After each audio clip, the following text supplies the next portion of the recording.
disclaimer going into this episode. This episode is supposed to be a both my Quantum Mania review and my rants, but I decided to split up the episodes because as my rants were taking a long time to get through. So that's why it might sound a little weird. Or you'll have moments throughout the episode where it's where I mention I'm trying to get to the Quantum Mania review. I want to get you guys to be able to have a Quantum Mania review, and but you don't get that in this episode. You get that you do. There is a Quantum Mania review. It is already out. It came out on Friday, so so you can listen to that if you'd like. And like you also within the episode, there's a moment where I say where at the beginning of the episode, I say that this episode is a Quantumania review. It's not a Quantumania review. It is just my Hulked Out Rants. So I hope you enjoy me just getting mad about a bunch of shit. Hey everyone, and welcome to Smash Trivia. I'm your host, Smash Trivia John. You can find me on Twitter, Facebook, YouTube, TikTok, and Instagram by searching Smash Trivia. Follow everything happening with me. I'll be the one with the big old green head in the profile picture. I'm so excited to get into this. This is the Gamma Analysis. Basically, in this series, I'm going to review everything Hulk, all the movies and TV shows. Hope you enjoy. Smash Trivia presents the Gamma Analysis. I ask everyone listening if they could please do sign for me. Please share the hell out of this podcast with all your friends. For this episode, I'm reviewing Ant-Man and the Wasp, Quantum Mania. Smash Trivia out of the Patreon, so please check that out. We have some fantastic extra content on there that I bet you'll love. The tiers are as follows: $1 a month is Hawkaholic for $1, $3 a month is Reading Room with Hulky and Shalky, and $5 a month is Smashing the TV. I also now offer custom themed trivia games on Fiverr, so if you want to take your game night to the next level, you can hire me. Hey, the link to the Fiverr is in the episode description. I'm joined today by my co-host Keith. How you doing, Keith? I'm doing good, not muted at all. I'm doing great on this Tuesday night in Canada where we had both sleet, rain, snow, and a bit of a dust storm. Woohoo, climate change. Great. How you But doing? we have I'm doing good. A little annoyed by some stuff, but Get it this off your episode chest, should man. be a fun time. First, as we have our Hulkaholic for $1, Derek Ager, Gabriel Forrell, Film Critter, and Stephen W. And the Gamma Analysis is a part of the Blind Knowledge Podcast Network. All right, so these two the things that I want to rant about. The first one being that We gotta come up with a name for this segment where you just rant about things because I feel like it really warrants like a cool, catchy names. Like Peter Griffin had this really grinds my gears.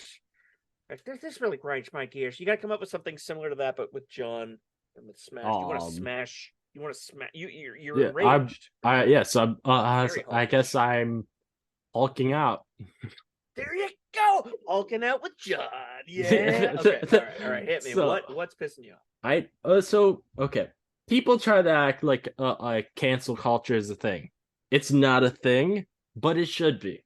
There Mm. and I think companies were a lot better about this. It's like 5 years ago, but they seem to be getting worse now for some reason. You would hear like I've like throughout the 2010s, you would hear about actors getting fired from big things because they're it was found out they're shitty people like Kevin Spacey. He Yep. Everybody found how he's shitty, and now nobody knows much of him outside of his random really creepy videos once a year. He tries to get people to like him again, which is I Yeah. don't understand how he thinks they're making people like him again by him being creepy throughout the videos, but okay. But You're right. companies seem to be so much more lax now about letting people go when it's revealed that someone is a shitty person. Tim Allen It's got interesting. It would be interesting to see the graphs. I bet there's a graph out there that can be created in like the peak period of cancel culture, the peak period that probably followed the Me Too movement. Let's be Yeah. honest. Oh yeah. A huge boom in people getting caught for terrible behavior, and then those people have struggled probably a lot harder to come back than the Mhm. as you continue on in the last 5 years from that Big. boom. People just come back a lot more easily for the same kind of accusations. It's a little Oh yeah, extreme. and I'll but then also there's also even then, if people just laid low for a while, companies would just let them be, and then Mm. most people just forgot about accusations that were against them.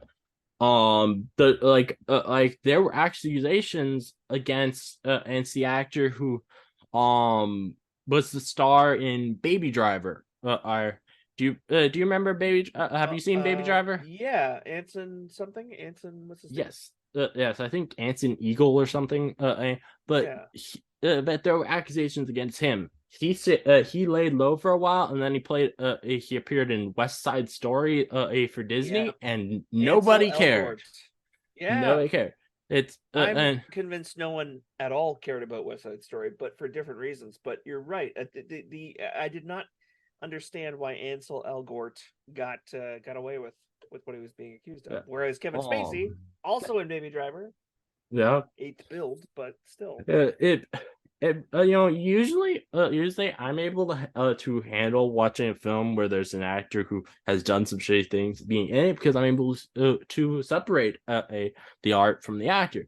But then there are Mm. situations where it's like, no, you can't really separate. Like, it's hard for me to separate a Kevin Spacey's role in Baby Driver from him in real life. I because if I remember right, I may be getting this wrong. I'm sorry if I am, but I'm pretty sure some of the accusations were pedophilic accusations against Kevin Mm. Spacey, Oh, and for sure. there is a Yes. joke in Baby Driver about how he liked the balls on that kid. Oh, That is not something that is easy to watch after you've heard you know about yeah, these things. yeah. Then It definitely, it's like him. It's almost okay, embarrassingly too close to the vest when yes, it comes to like, oh, did you not understand that you were about to get outed for oh yeah, this horrible crime afterwards? It's a little and fucked up. now to actors today.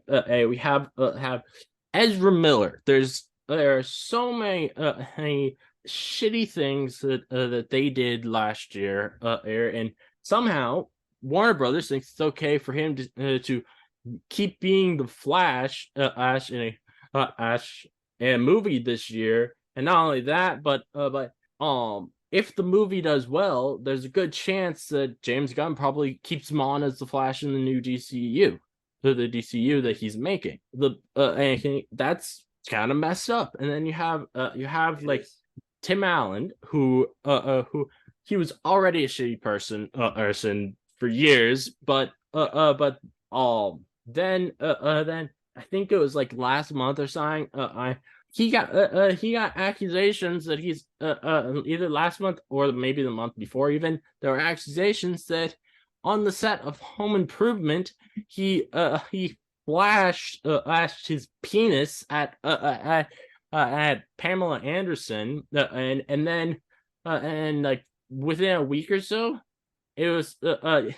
there unsurfaced a video that was from a blooper reel that was on the show of him flashing his co-star his female co-star in the show. So Oh, Jill yeah, Taylor.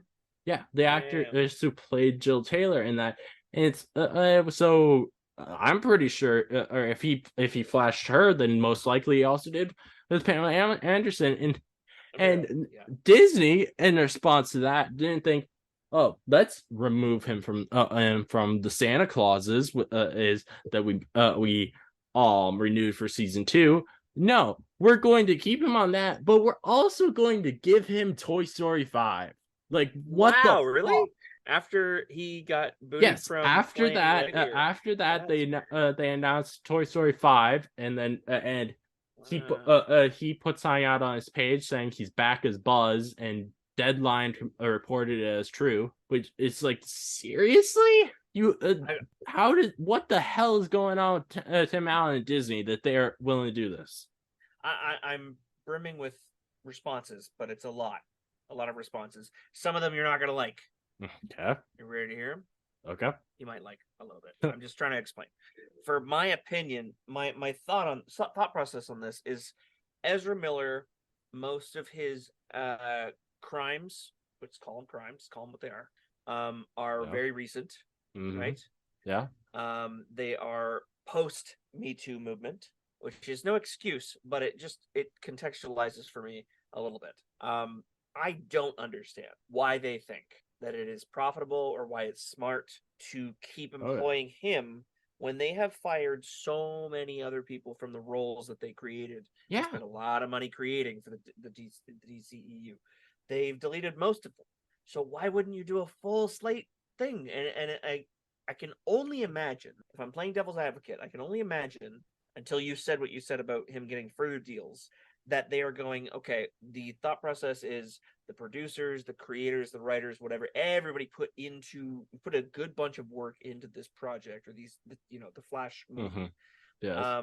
That they're willing to forgive it, and you know what? We're going to push the other characters. We're going to push the young Supergirl that is in there, the variant or version of her. We're going to push the Batman stuff. We're going to push we're going to make everybody else cool as hell in it. But now they've got 2 Ezra Millers to deal with because the trailer has showed us that he's playing another version of himself. But how are we supposed to go to that movie? I know a lot of people are boycotting it. The thing is, well, I'm not going to see it. Yeah, the only person that will probably benefit, who will probably benefit from people seeing it, is probably Ezra. Like, there's both he might get to stay on in the new DCU.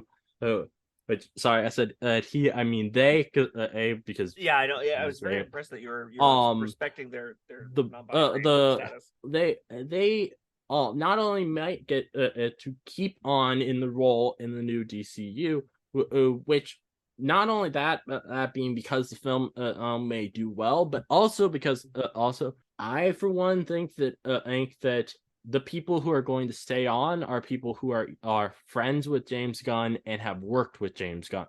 And Ezra Miller worked with James Gunn on Peacemaker. Yeah. And but then there's also the fact that most likely if the film does well, Ezra will make more money from it, which the only thing that makes me think of that I think that is basing it on is the only thing I know of movie contracts that I'm basing that off of is the situation that last year Marvel and Disney dealt with Black Widow because Scarlett Johansson sued them because she was supposed to make more or if the film did well. Well, I'm guessing most film stars probably have signed in their contract that they make more if the film does well. That's that's the nickname for it.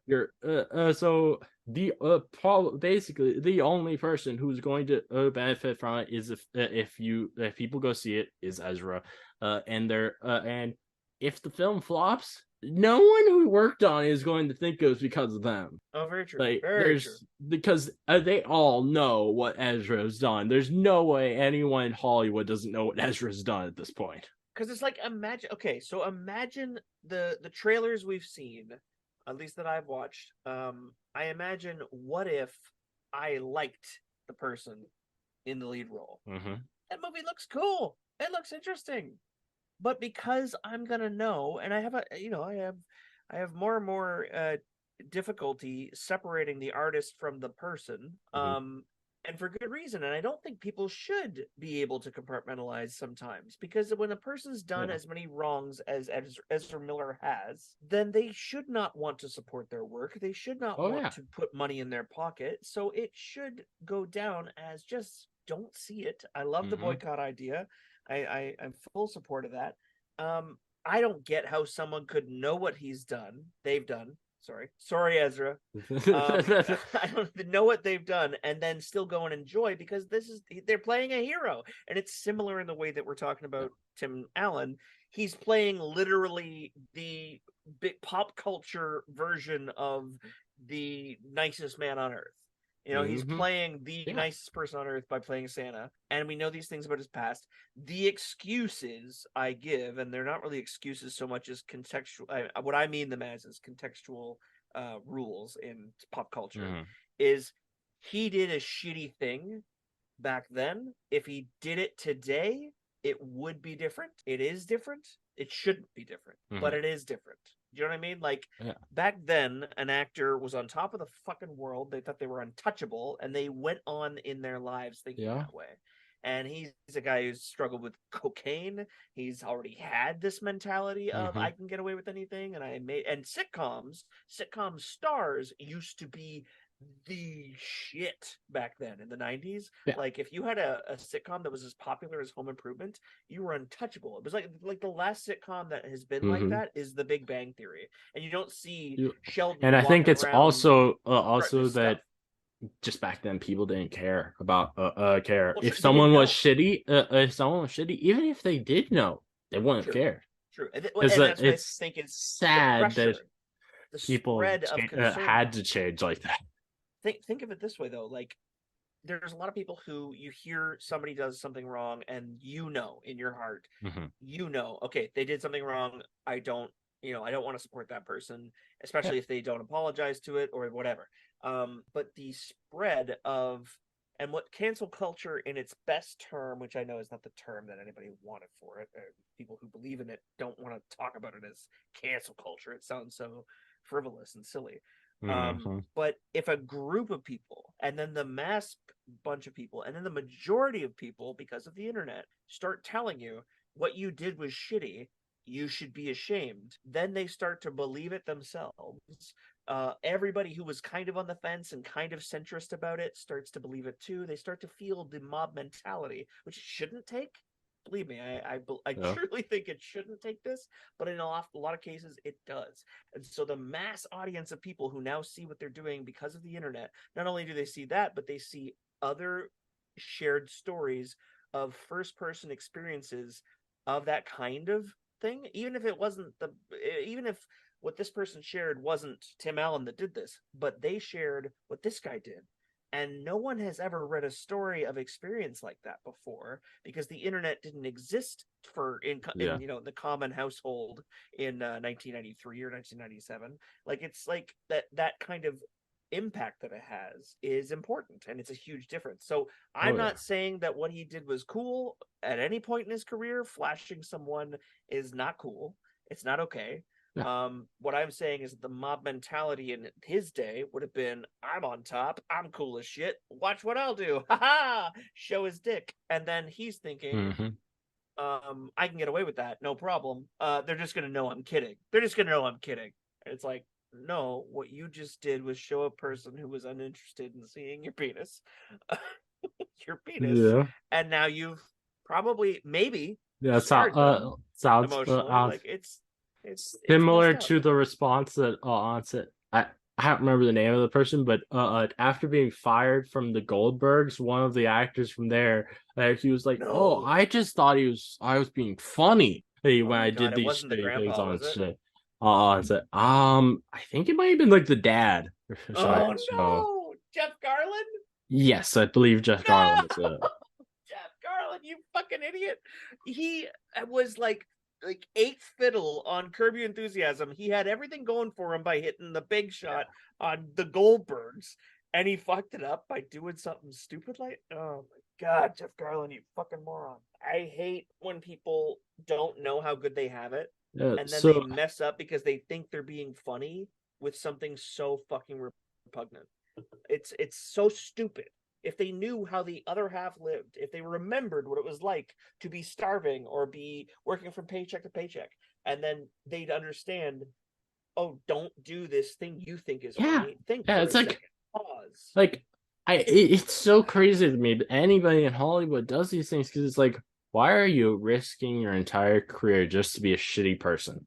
Like, what what goes through your head to think that's okay, that's sign that it's just gonna work out for you? Like, The bigger they it's are, the harder they crazy. fall, though. So some other people like Ava. One that is very important to the film we're reviewing tonight. Well, not terribly important to the actual story of the film, but is important as in that he actually appears in the film. Mhm. Bill Murray. Bill Murray got what had many accusations of sexual harassment and last year, and and Marvel didn't think, oh, maybe we should cut his role out of the film, especially since it's not like his role Yeah, would have been any different it of a could have been film reshot. really It could have been if he reshot in a didn't second. like. But then also you have also in like this is one of the situations where I say I cannot separate the actor from the art because his character in the film feels exactly like the person we think he is in real life. I have this shitty Yep. person who does sexual harassment and he thinks he's better than everybody else. Yeah. Like, Yeah, it really, yeah, it's the untouchable mentality of Hollywood. It's uh-huh. the idea that 20 years ago, or for in Bill Murray's case, 50 years ago, talk of the walk, Mhm. top notch, not gonna be touched by anybody, and everybody would like world renowned, loved him for the Mhm. longest time. The mental effect that that would have on him, and again, I'm not making an excuse. I'm Yeah. purely saying that he has been warped by fame Yeah. Oh to yeah. think that he's untouchable, and it doesn't make it okay. It just makes him Yeah. stupider. And Yeah. yeah, they could have easily just recast that role, Oh shot it with yeah. somebody else who people loved, and hadn't had any of these accusations, and they didn't. But Yeah, like they could literally have done the same thing that was done on one of Kevin Spacey's films. There was a film that Kevin Spacey was supposed to be in, and he was supposed to be in like the entire film. And then and after all the accusations came out, they reshot the entire film with a oh different yeah, actor. it was Christopher Plummer, wasn't it? Yes, I think they, Christopher yeah. What the Plummer. fuck movie was it? Uh, Was it like Knives Out? No, no, it was earlier than that. oh yeah. Replaced Kevin Spacey. It's very interesting that they could have done that on the one thing and not every beginners. Oh, that's with oh shit with Ewan McGregor and oh the woman from Mm-hmm. who played Joanna or no Shoshana on Inglorious Bastards. She was so good in that, the French actress. And they played a movie called The Beginners. I remember that. That's a good movie. Good movie. Better with Christopher Plummer. Way better Yeah. because who doesn't? If he's got accusations, my God, I'll be He's pissed. is he live still? It's a great question. He was 82 when he did that in 2012. He might have died at 88. Hang on, Christopher Plummer.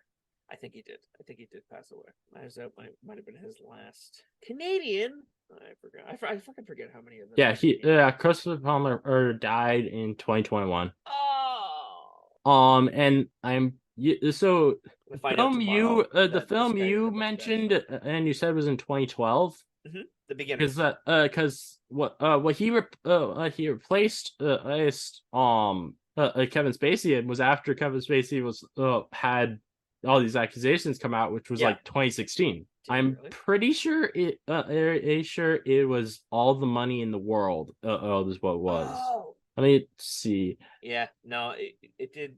Yeah. So, yeah, it Yeah, says on 2017. Yep. here that Kevin Spacey was replaced by Christopher Plummer, and the director Ridley Scott decided not to show Plummer any of the footage of a Spacey in character, even tell him how Spacey played the scenes. So that you would that his performance could feel unique, which is kind of cool. You're right, But my bad. I googled Christopher Plummer replaced Kevin Spacey, and it just mentioned The Beginners in huh, 2012. That's my bad. whatever. Yeah, all the money in the world. I have not seen that one. I assume probably And then better because of and now and I finally want to talk about the two situations of which can companies could actually at this point they can fix these fix things by firing these people because they have a lot of time. I'm yeah. one of them being the actor who played a Kamala's father in Miss Marvel, Marvel, Right. who was accused of both sending nudes to an underage person, and also asking for nudes back from this person, and which he had a really weird reason for asking for the news. Apparently, according to the text conversation, which I think was posted online, he wanted the nudes only as insurance that she wouldn't leak it. Oh my God. Like, what the fuck? Where was that? He shared that No, reason? no, he didn't say that. I mean, people can. Like the person who was accusing him said that he told her that he wanted her nudes not because he actually was interested in seeing her naked, but it was because he wanted to be able to have insurance that she's not going to destroy him. It's fucked up. It's fucked up. So Marvel, you need to make sure that before the Marvels comes out this year, that you get him removed from the film, and Yeah. cast someone new as Kamal's father. Like, sure, he was one of the greatest dads in the MCU, the character, but this actor does not need to be around young children. Yeah, yeah, exactly. Like, that And is fucked up. it's such a shame that we all, when the Marvels came out, we were all praising this man Mm-hmm. for such being such a endearing, playing such an endearing part. Look, that part, a lot of it came from the fact that the writers knew how to write an endearing dad. They shot it right, they edited it right, they put the right music behind it. Anybody can play that fucking part. It is not a sole he owns the role kind of Mm-hmm. scenario, and it's really gross that he would. And I was gonna say, with the fact that he's like, anybody pondering the idea that, oh, he's asking for nudes because then he's untouchable, or it'll be a blackmail kind of Yeah, blackmail. blackmail off of some It's like, kind, like oh, it's a Mexican standoff at that point. mm-hmm. Sorry to any Mexican listeners, it's not what I mean. But the anyone going with that mindset, is it's like people are being trained to, here's what you should do in the event of you getting caught for bad shit. And it's gross that we've gotten to that point where 5 years ago, like you say, or a little bit longer maybe, this boom happened of the, I put up air quotes, cancel culture, where people were being called out on Mm-hmm. their shit and they were being found out, and people were Yeah. getting scared to the point where they should get scared, to the degree where they don't do bad shit anymore. Don't do it. Don't act on Mm-hmm. those thoughts. Don't act on those ideas. Yeah. But like a YouTuber I know, who used to do Channel 5 News and All Gas No Breaks, he had a HBO documentary come out last December, and it was huge. I was so excited to see it. It was going to focus on so many things that made the pandemic crazy, and the media behind it, and like exposing the media from both sides of the political aisles, and how they would basically fearmonger people into hating each other and fighting, rather than creating a bridge and extending an olive Mm-hmm. branch. And I was like, that's brilliant. I want to see this guy's work. And then a bunch of stories came out about how and it's a shit ton of stuff that cannot be false because of the way that it so authentically came out. It was not in a row. It wasn't. It didn't come out as Mm-hmm. scripted. It was a bunch of people just going, "Yep." It was like the Me Too movement all over again, but for one content creator. Yeah. And he got exposed as incredibly forceful, extremely creepy, to the point where he would get very, like, he would feed people alcohol, come over to their place, be pushy, be pushy, be pushy, not leave. Like, it was weird, and you can't deny that shit. And it's like, you need to be self-effacing about that, but it's like so clearly that his Yeah. response was media trained, like someone was advising him Oh, yeah. to Makes do it sense. this way and don't come out with a statement till this point. And like, yes, there's benefits to that. If you're wrongfully accused, there's benefits to doing it that way, but there's no way that he was wrongfully accused. So it's like, now you're just trying to save face, and here's the Yeah. formula you need to do to not make things worse, because you're a shitty person. and we want to make sure that you don't lose all that money. And that's what it comes down to. It's like people are just being taught how to apologize or look like they're apologizing without really admitting to anything. And it's becoming a gross new development. There's always for every action there is another reaction, and I think that the reaction to the Me Too movement is gross. The second person that I want to mention that is that now or currently they can fire him because they have a lot of time before before the new season comes is an actor from the Wednesday TV series is on Netflix. It's named Percy Hines White, who played Xavier on the show. Who has been accused of sending inappropriate text messages to a minor, and also inappropriate photos, photos of which have been released at least, and they're extremely disturbing, nude photos of him, and Netflix needs to get this guy fired and recast the character for season 2. There's just no it's just insane to me that that we're in 2023 and these companies are still trying to be as shitty as possible by not firing the shitty people. Yeah, there needs to be some kind of held accountability, if you might want to call it that. There needs to be something keeping these people in check, and that originally was the idea behind cancel culture. Justice being served, and people not being afraid to come out with their stories. But if people don't get the comeuppance or the proper justice, then there's going to be no fear and no reason to come out with these stories, because people are just going to feel nihilist about it again and not think that coming out with these accusations or this evidence is going to be heard. And that was the whole problem with the pre-Me Too movement. And one other person I want to mention there are so many shitty things that have been said against this guy, Jared Leto. How the hell is Jared Leto still in Hollywood? It is insane that Jared Leto is still in Hollywood with all the accusations against him. The fact that everybody knows he had a cult, seriously, this guy's still in Hollywood. I'm normally, even if I don't like a film, I'm not gonna try and say that a company should not make a sequel to it. But I don't want a sequel to Morbius because it's because I don't want on Jared Leto to get roles in Hollywood anymore. That's how was there a first Morbius? Hadn't the accusations or the many things that this guy had been rumored to have done spread far enough that people thought twice before casting him in something? He wasn't a big star. I mean, you could argue that he's been a big star for a long time now, but he wasn't oh man, we gotta get this guy to play Morbius. There's a billion other people I could think of that would have been better.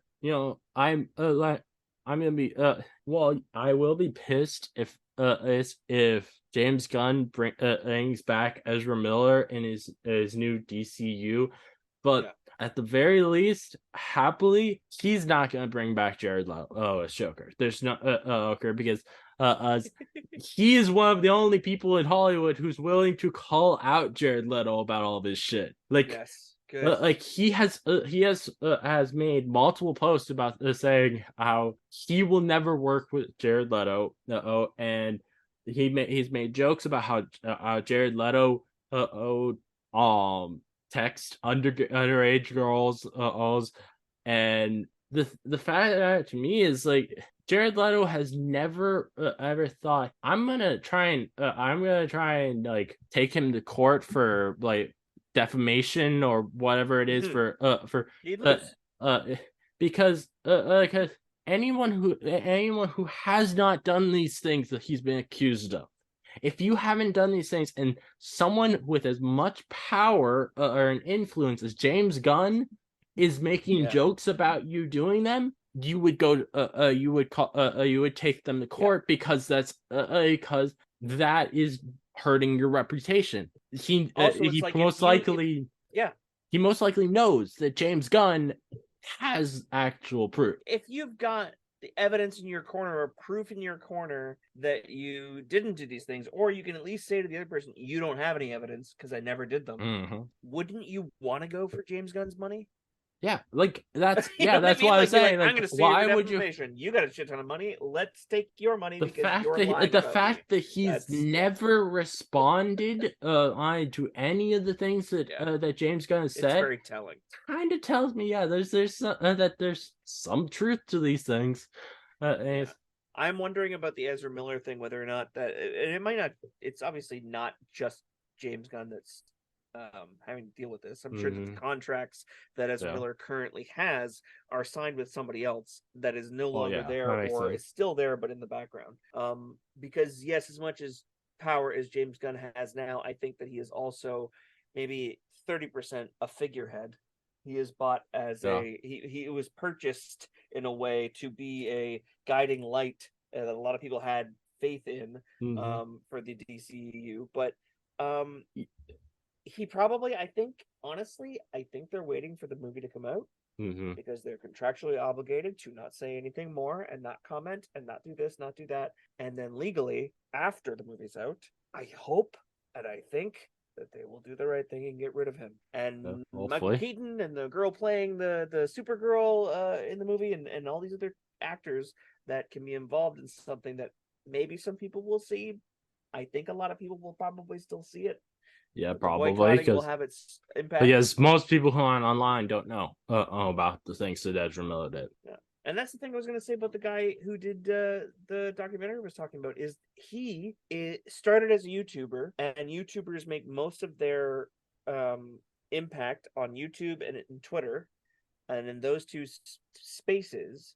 And if those two spaces are very good at shutting down this kind of shit, so I doubt that a person in his sphere of fame will rise back up, whereas people in Ezra Miller's situation, there's a shit ton of people that know of them, know of their movies, know of their acting roles, and have no clue about this stuff, that they will not advocate, they will not fight to have this person removed. Whereas a YouTuber who's coming from it's like the top down, bottom up kind of it's like a YouTuber is lower than all the fame people talking about them, and for them to get any kind of fame, it's like, oh shit, okay, we heard a bad thing about you, crushed, your career is done now. Because of the shit that the evidence stacked against you. Whereas a Hollywood star, even today, when Hollywood's not the same as it used to be, a Hollywood star with the track record that Ezra Miller has is starting from here, and Twitter is this space, or not Twitter. Twitter's gone to shit.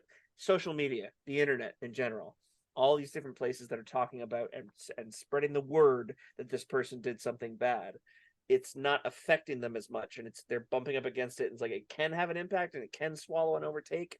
What the hell, any of the people that are still rooting for this person, I hope that it can prevail and Ezra Miller can be taken out of the role as Flash, because I ain't gonna have any fun rooting for the Flash for quite some time until they find someone who can replace this motherfucker. Yeah, all right. And I'm going to quickly bring up my my other rant, and since we're already a 40-some minutes into this episode, I want the people to get a Quantumania review at some point. But I'm tired of people telling me I'm wrong for not liking this, liking that Marvel is slowing down content, and because of complaints about Phase 4. I'm sorry, but the fact that I have a different opinion than you, I'm not attacking you by me having a different opinion than you.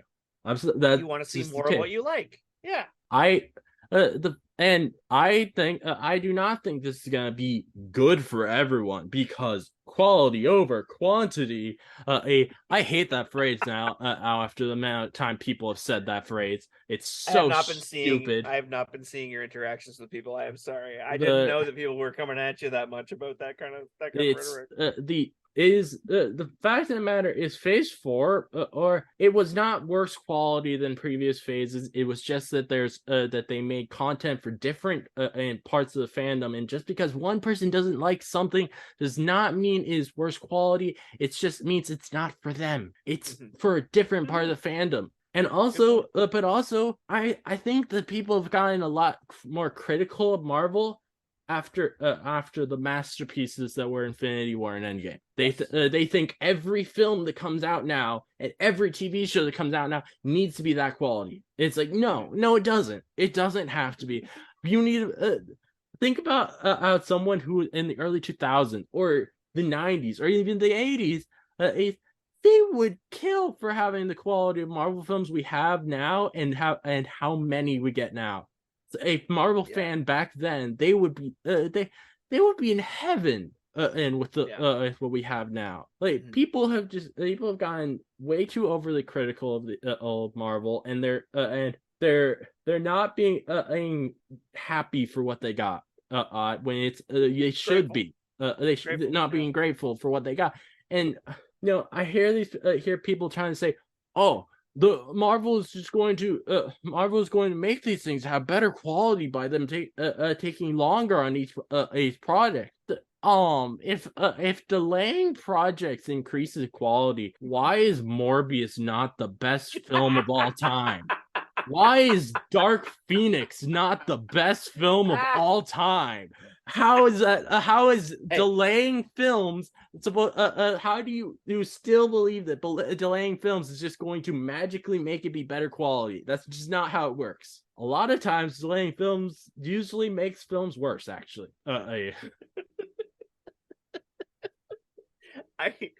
I think that the delay and what the focus on what they're going to do with that delay really does matter. It does. I needed to hear you say this. I needed to hear your rant on this before recording what I'm about to record for the Avengers Assemble on Thursday night. Then one other thing for this rant. You know how during She-Hulk, every single goddamn week, Daredevil fans were getting mad about the fact that he did not show up. They couldn't handle waiting till the 8th episode of She-Hulk for that to happen. Now that Marvel is slowing down on content, and a lot of these same people who complained about Daredevil not appearing are the people who want this slow down of content, who were complaining during Phase 4.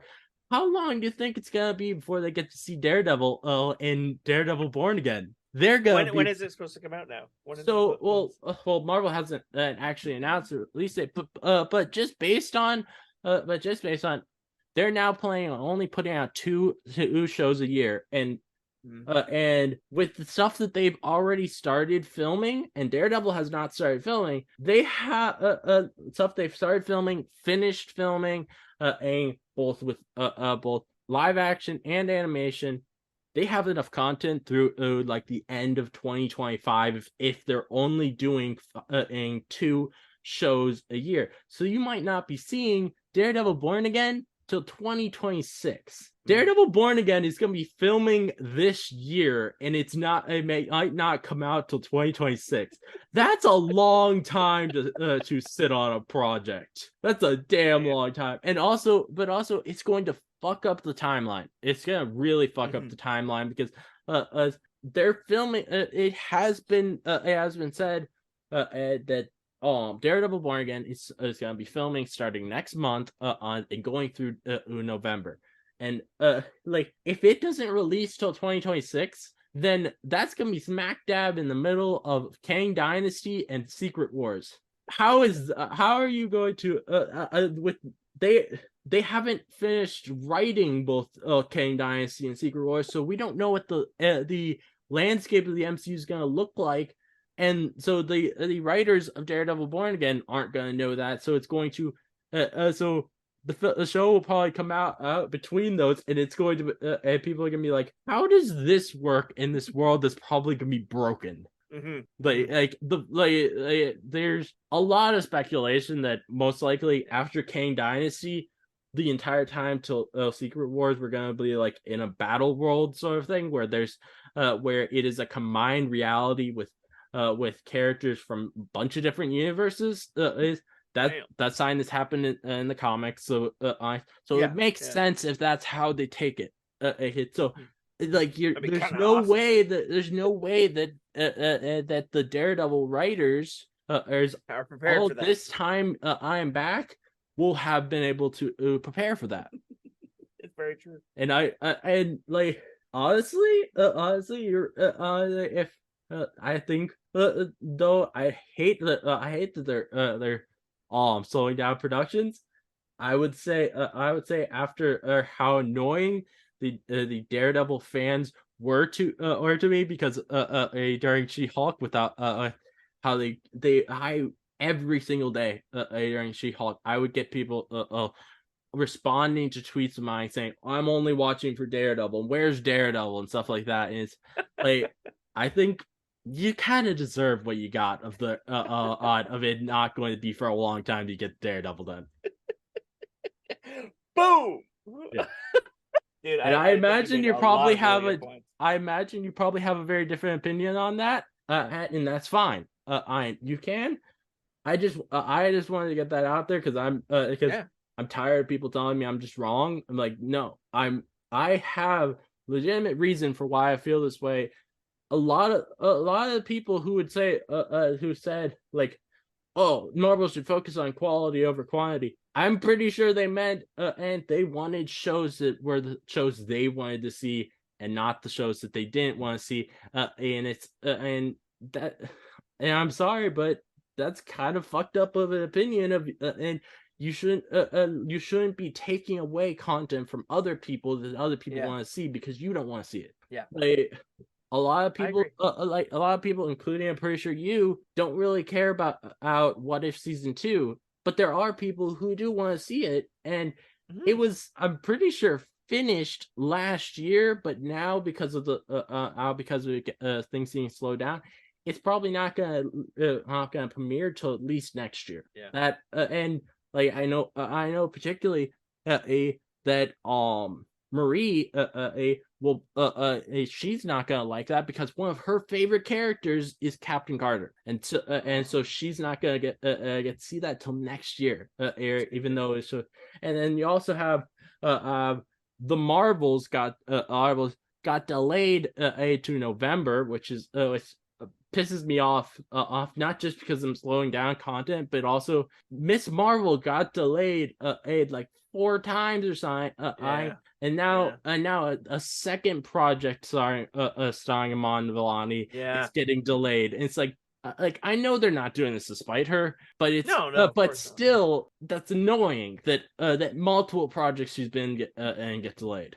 Yeah. No. You've made a lot of incredible points that I hadn't even considered nor even had time to think about. But you're right. I don't think it is to spite any of these people, and I think that you hear about review bombing, and you hear about leading up to Avengers, Infinity War, and Endgame. Endgame is the marker.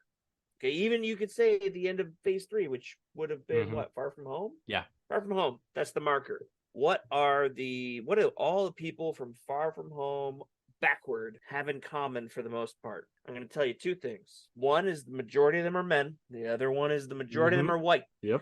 So if we can break down the biggest demographic that might be having trouble with and review bombing and having a problem with, and maybe letting go of their Marvel obsession in the last couple of years, it is the fragile white men who might not have an interest in learning about other people. You and I are both white men. You and I are both, let's fucking say it, fragile. And yet how are we able to find joy in things about Jewish Egyptologist who can fight crime and have multiple personalities? We love that. How can we enjoy speaking of Moon Knight, that is actually one of the only times where I think that the criticism of Phase 4 is valid because because they did sign they messed up with Moon Knight. How they messed up is, as you said, he is supposed to be Jewish, and they had one scene of him being that relates to him being Jewish, and it's one that people who are Jewish would be offended by because it's him throwing out his whatever it is that they wear around their head. Yarmulke. Yeah, a yarmulke. Was there a lot of backlash about that? I didn't see that. That I didn't look for it, but I've heard multiple people talk about that, and that's one thing. I think that is some solid criticism. They yeah. Yeah, I loved Moon Knight's fight scenes. I loved exploring the on the DID aspects, but they should have given the and Jewish people the representation that they deserve, or just like they gave a Pakistani people the representation they deserve with Miss Marvel, and Muslim people with Miss Marvel as well. But most of these most criticisms that I see of Phase 4, it seems to me like it's people being like, this is basically being, oh, this isn't the kind of thing I wanted to see, so it's worse quality. Well, okay, so I'm trying to dance on the blade here, the edge of trying to see both sides. I'm trying to be as diplomatic as I possibly can. I see both sides. See what you're saying. I understand where some stupid hatred could come from, and some stupid disengagement with the material could be coming from, especially with She-Hulk, with Miss Marvel, with Wakanda Forever, even okay, this isn't about you. This is about women. With a lot less Falcon and the Winter Soldier as well. Oh yeah. But it's also like a Falcon and Winter Soldier was awesome, but but people complained about it both because there's a black man as Captain America, and then they also found reason to complain about the finale because of his speech in it. And like, that's not that big of a deal. It was a pretty awesome speech. I loved it. Yeah, he's not gonna be able to just fix everything and get no problem. But that doesn't make it any less true what he was saying. What I think that okay, so Disney, unfortunately, being the big puppeteer of all of this, they're super slow with progression. They're super slow with advancement, and seeing that they, for example, in the Eternals, they had a lot of it. People were going nuts over the fact that a gay couple was shown in the MCU, just blatantly shown and normalized. Yeah, and there was a kiss scene even. Yeah. And people went to the movie theater. I think a lot of people went going, oh, wait, I heard there was a kiss between two gay men in a Marvel movie. What? Yeah. And then you find out it is a tiny peck. It's beautiful. It's a wonderful moment. But for the most part, people are going, yeah, okay, I kind of expected that from Disney. It's kind of dipping their toe in the water, but not really going full-fledged. Same thing with Loki. They had a bisexual coming out story, kind of. But it was so tame. And I'm not saying that it should be fully freaking Lil Nas X going crazy, but it's like expect that from Disney. What I would like to see is Disney not backtrack and go, okay, you know what? We got so much division, divisiveness with our fans. We got to go back to white guys and straight guys and just men all the time. It's like, I really don't want to see that backtrack. The two things that I had a complaint about last year, the shittiest projects in my mind, you know what they are. It was the two movies. Yeah. I don't give a shit about the shows. They were great. I enjoyed them. I had fun. I could see where they're coming from, and I loved that people had new heroes to root for that they identified with. Yeah. I didn't identify with She-Hulk. I didn't identify with Miss Marvel as much as other characters. Yeah. But the two characters that I could identify with as a white straight man, or straight-ish, is Thor: Love and Thunder and Multiverse of Madness. And they both sucked. They were campy. They were crappy. They were not done with love like a comic book fan would have done, in my opinion. And they used to have a bigger focus on that. No. So I think that to me, dial back in the projects. I promise I'm almost done. I'll shut up after this. The dial back in the amount of projects, the quantity over quality, or the quality over quantity argument makes sense to me in only one way, in that if they're going to put more source material focus, if they're going to be more comic book fan conscious, then they'll do that. And Love and Thunder, I think, did that better than Multiverse of Madness. You don't get a revered director of the Spider-Man franchise to come back and do Multiverse Madness, and then find out that he has no interest in the characters, has no interest in the source material, and doesn't give a shit about how successful WandaVision was. He has no idea. He has no clue what he's doing. You Yeah, don't do that makes and then sense. call it love. That's not tender love and care. That's not Mm-hmm. consideration for the source material. So they've done half and half, and I think they need to go back a bit and rethink what the TLC part of doing it is, but I do think that dialing back too much is a mistake, and the shows have never bothered me. It's the movies And that piss me off. one other criticism, I cannot for the life of me understand people who are complaining that Marvel has bad CGI. She-Hulk looked perfectly fine to me, and then they also complained about the CGI in Quantumania. I didn't see any problem with the CGI in Quantumania either. I don't Opposite of problem. understand that. Yeah, the CGI artists are overworked, and they do need to do something about that. But that doesn't mean that they're not doing good work. They are doing great work. Yeah. And also, at least in my opinion, the way to deal with them being overworked is not taking work away, way of pushing things off so that they aren't working on stuff. What they should do is hire more or Hire VFX more, pay them artists more, all those and things. Yeah. and train more CGI artists, artists Yeah. and VFX artists. Is that I think that's better. That's a better thing. And Marvel and Disney, they definitely have the money to do that. They can definitely put the money in to get more people working there instead of just pushing things off. I agree, and I think that the pandemic and many other factors, like the success of Endgame, like the success of the Infinity War saga, there's some learning curve to happen. Mhm. There's some learning to continue on.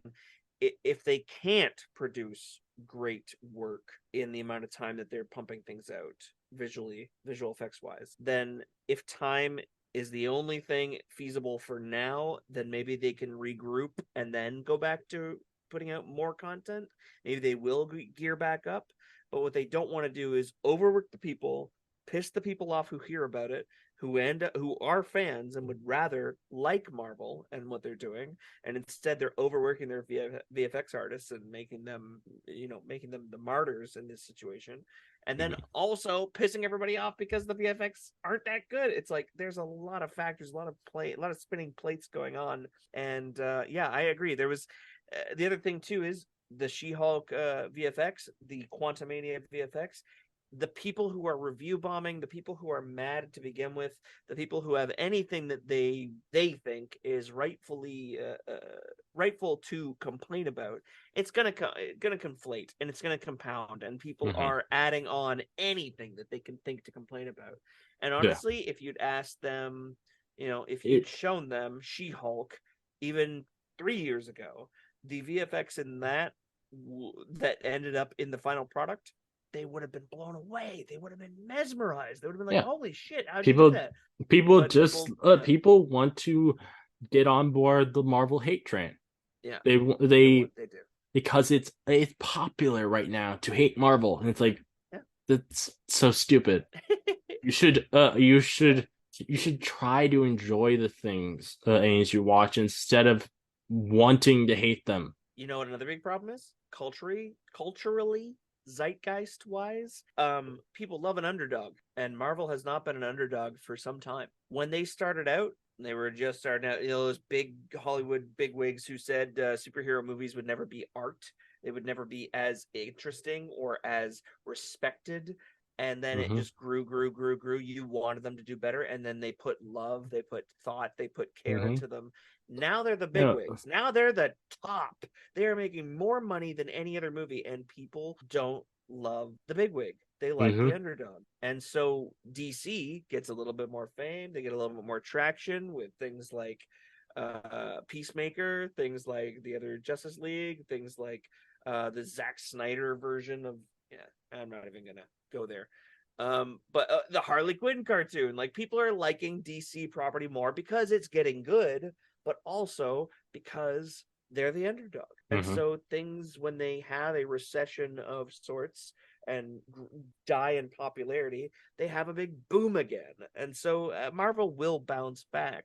It's just they are so freaking big after Endgame that they can't help but have this like mentality where this group of people go, oh, they're making too much money, they're too successful, I'm going to find ways to tear them down. And it affects everybody's perception of what they're seeing.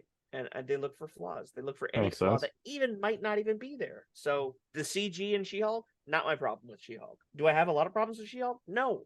It had a couple episodes that I thought were less interesting than others. But for the most part, my problem was with the marketing. Don't show people that Daredevil is in the show when you want people to watch the show and then wait for 8 episodes.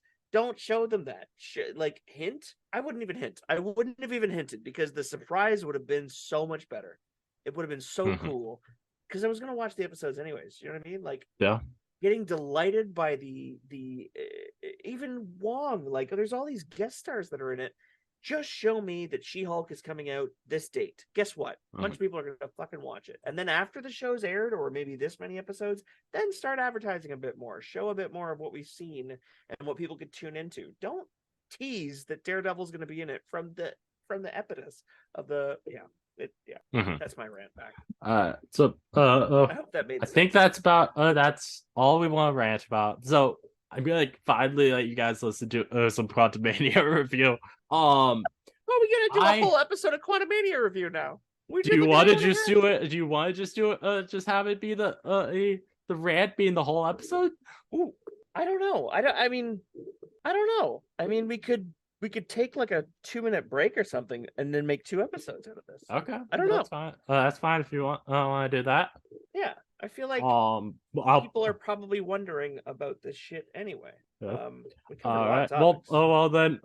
Then thank you everyone for listening. If you like this game analysis, please give a 5-star review on Apple Podcasts or a 5-star rating on Spotify. Please let me know your thoughts on these rants. If you'd like to listen to more from me, please subscribe. Many more game analysis from me coming, so keep on the lookout. This again is your host, Master John, signing off.